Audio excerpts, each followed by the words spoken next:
human groups are structured into a hierarchy like pyramids, with the foot soldiers at the bottom and the leaders at the top. Even a 4-person local meeting has a chairperson at the top.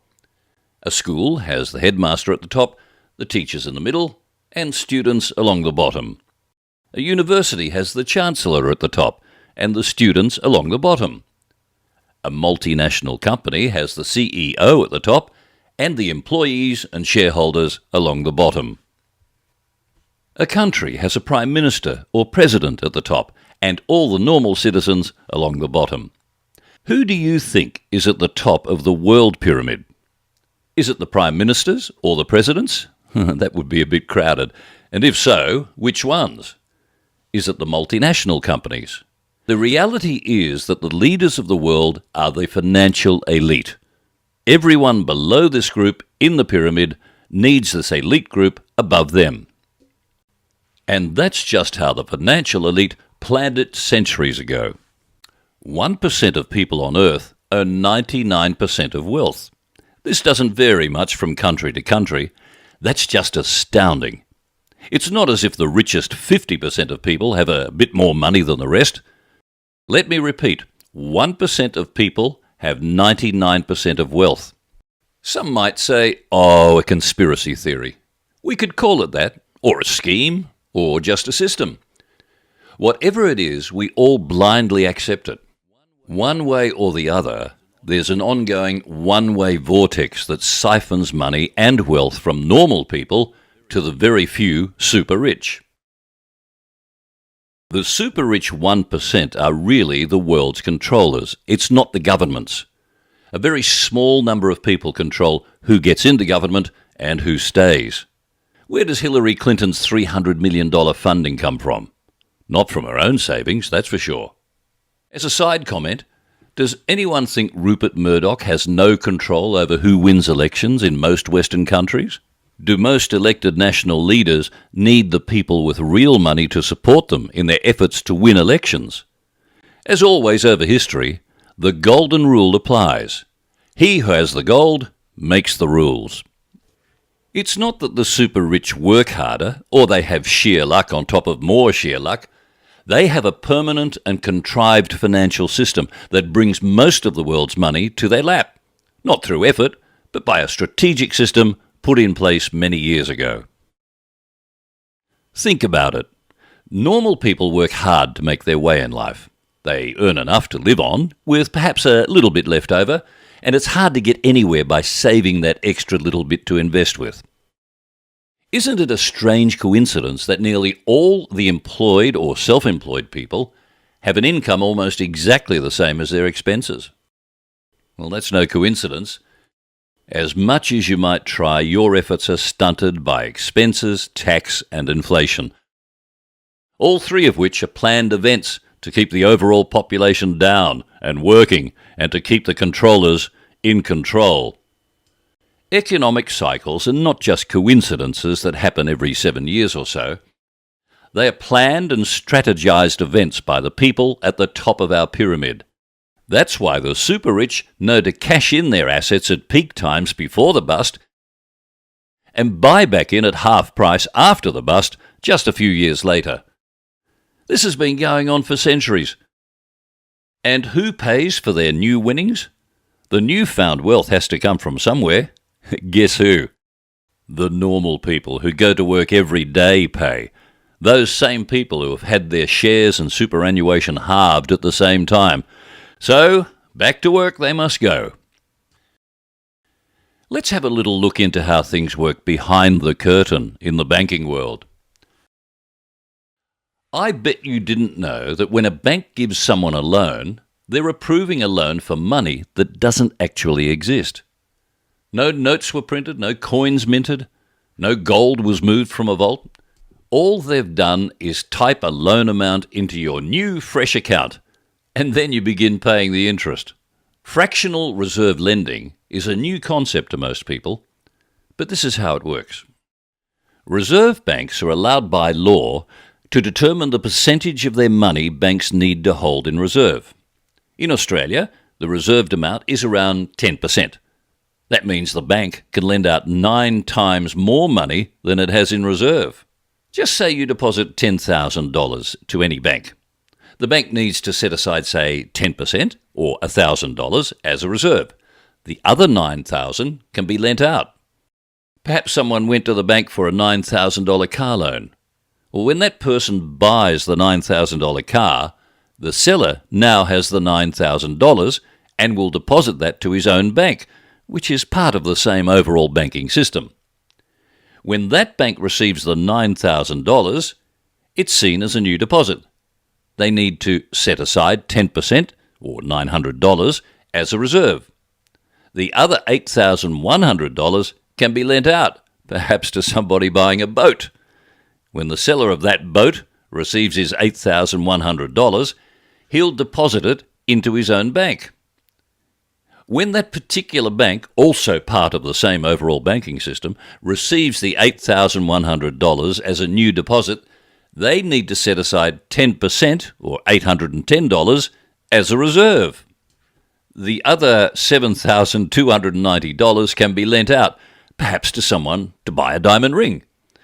The process of redepositing and reloaning goes on and on until the initial $10,000 becomes $100,000 in the total system.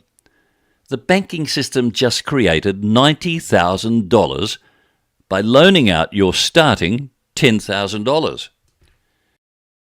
This system all started in the 17th century with the goldsmiths. Gold was heavy to carry around, so it was deposited and stored with the vault owners. For convenience, the vault owners would issue receipts that represent the physical gold deposited in their vaults. This was the first paper money. The vault owners became the first real bankers. And after a while, the vault owners realized that very few of the gold owners ever came back to collect their gold. They merely traded in the paper receipts that represented their gold. This gave the vault owners the idea to create more receipts than the actual gold held in the vaults. They could then lend these out and charge interest on gold or assets that were not really in the vault. That's how the fractional reserve system was born. The controlling bankers, who we now call the financial elite, get to create money out of nothing, while the rest of us need to work hard to earn it. This has created a modern version of slavery, whereby most honest, hard-working people live their life trying to pay off the interest on money invented by the elite few. The bank workers don't get this money, nor do the bank shareholders, nor do the bank executives. It goes further up the line in ways too detailed to go through here. To look more deeply, just Google Rothschild, family source of wealth.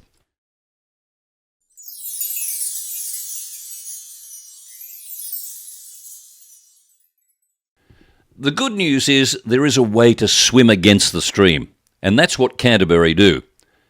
The founder and executives of Canterbury are without doubt inside the top 1% of wealth owners, but not by being part of the elite system. Just a hint, it involves minimizing, then eliminating the effect of what the financial elite do to us by 1. Lowering and eliminating the tax you pay, money otherwise lost to you forever. 2. Preventing inflation eating away at the little bit of wealth you already have. 3. Gaining wealth by controlling assets and wealth that you have not yet personally paid for. That's called leverage. 4. Controlling passive incomes that work while you're in bed and while you're on holidays, and eventually when you're on permanent holiday. In other words, doing what the elite do, make money when you do nothing. And 5, thinking longer term and not reacting, knee-jerking and being blown around by the events of the day. The super rich rely on you thinking short term, and that's a critical element of the way they siphon away your money. Even a squirrel can gather his nuts for winter and be assured they'll all be there when he needs them.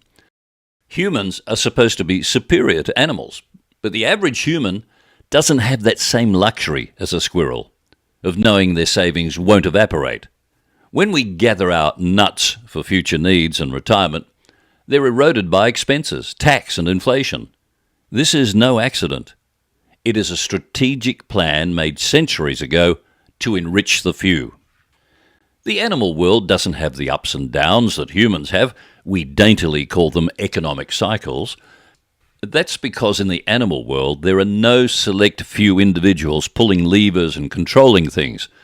If the squirrel sets aside 100 nuts for winter, they stay as 100 nuts. If a pair of lions catch an antelope, they can be certain it won't evaporate before their eyes.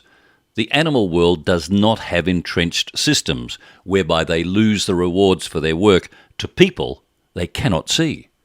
It's a zero-sum game. It's the reality that if you've lost some of your winnings, someone else has your lost money, and we know who they are. You can't win back what has already been taken, but the good news is you can stop the process continuing. There is a way to move your family and your finances to the other side of that desk. And that's what Canterbury have implemented for clients and ourselves for many decades. The tentacles of the ruling elite reach down close to us without us being aware. Look at the example of the failure of the Dick Smith chain. This is what happened.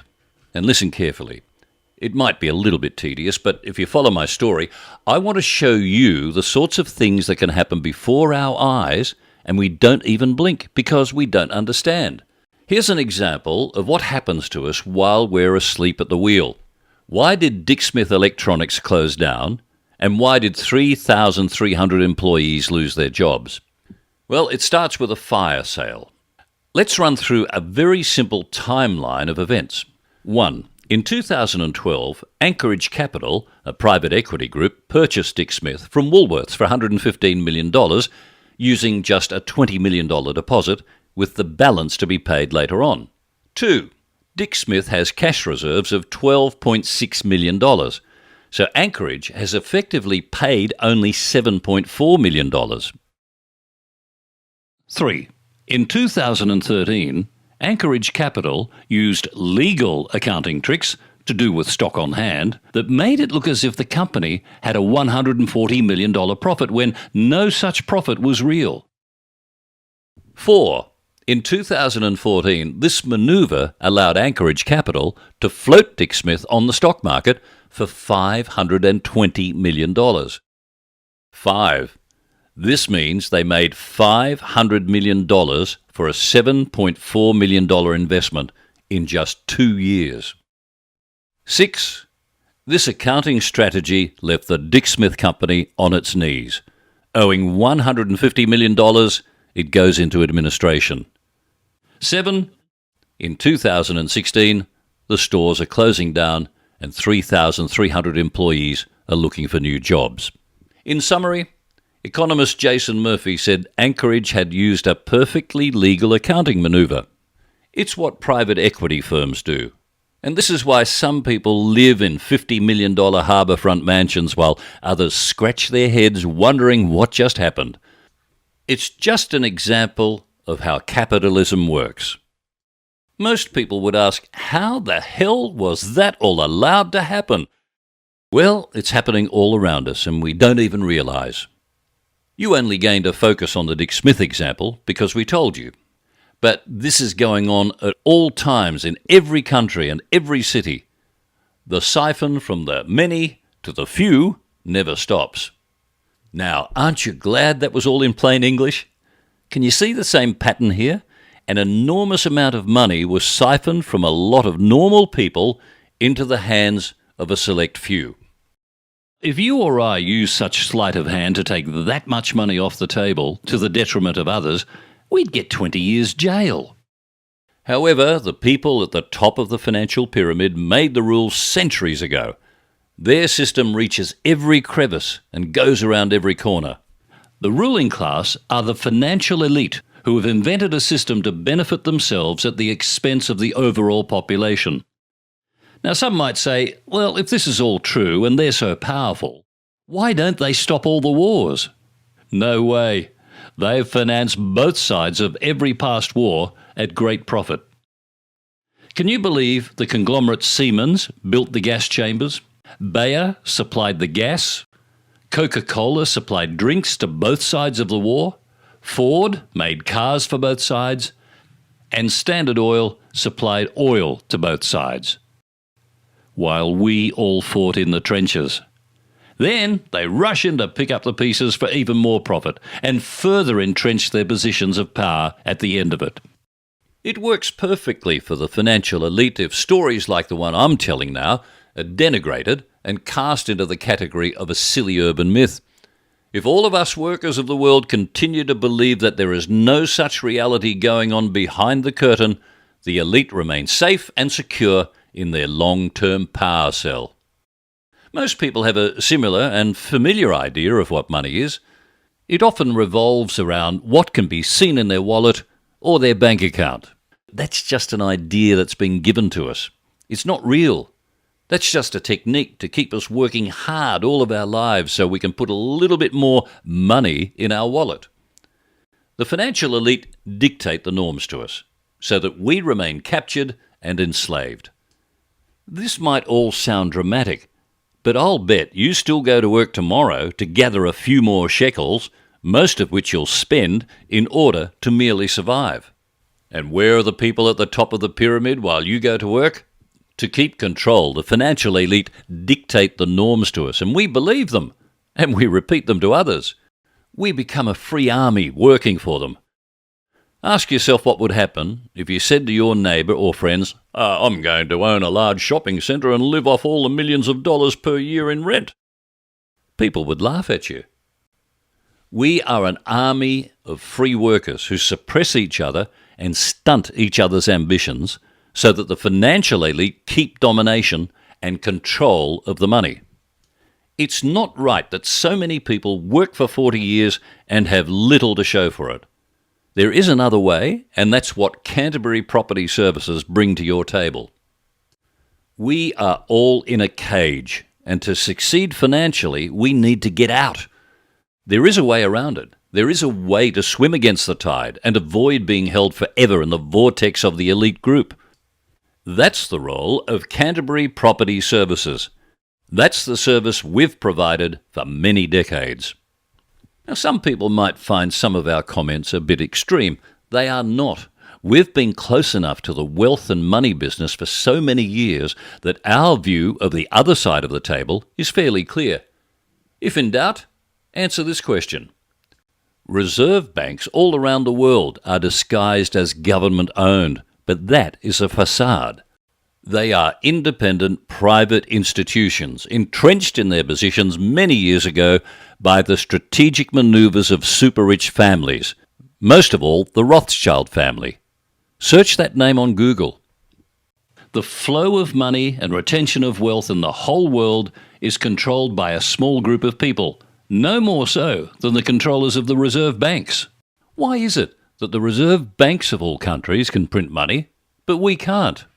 Reserve banks are not government, as people wrongly presume. They are private corporations. To eliminate any doubt on that point, please do a Google search.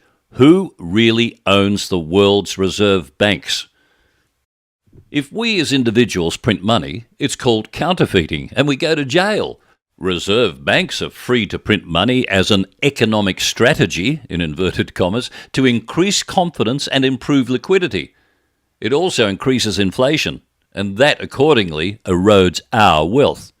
As part of that contrived and planned cycle, we all need to keep working for our pennies. In fact, that is the real strategy and motivation of the financial elite. Back to the animal world example. Did any squirrels ever earn 99% of the nuts without having worked for them at all? Of course not. There is something not quite right in the human world.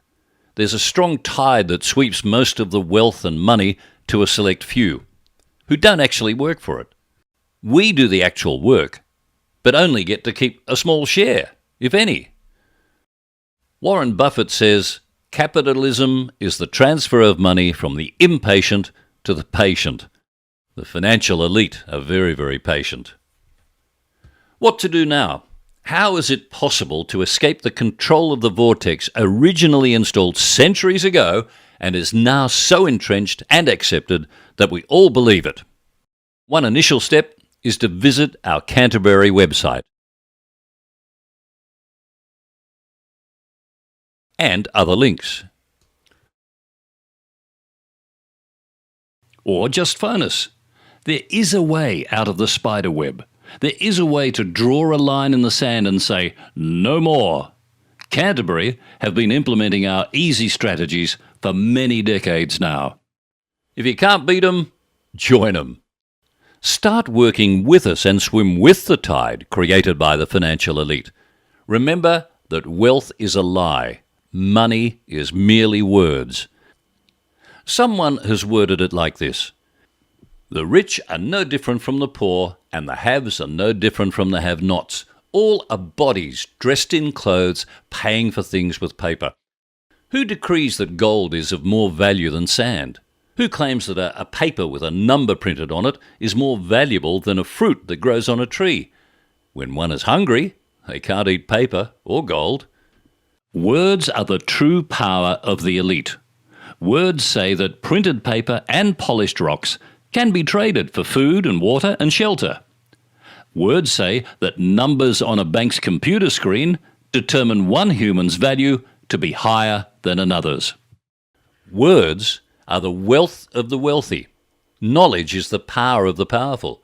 However, we can say all of that, but it doesn't help us. That's just the world we live in. Somehow we have to make do with the system as it is and find a way to prosper.